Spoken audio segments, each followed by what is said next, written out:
દુશ્મન ના દેવું તો કોક મરદ ના હોય, બાકી રોક ના કોઈ દાડો દુશ્મન ના હોય. આન સંસાર નો નિયમ છે ભાઈ કે જો સુધી તમારી પાછળ બે ખોદણી કરવા વાળા ના હોય ને તો સુધી કોઈ દાડો તમારી પ્રગતિ ના થાય. એટલે હારું થજો એ મેણો મારવા મારોનો.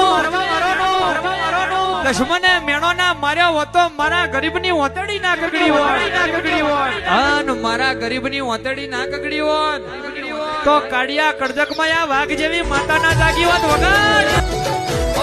સુખ ના દાડા મારી જોગણી તું લાઈ, સદાય મારી તું સહાય બની. ઓ મારી પેઢીની કઈક પુનય હશે, તારા જેવી જોગણી માં અમને રે જડી. અમે જબરા રે નથી, મારી જોગણી છે જબર.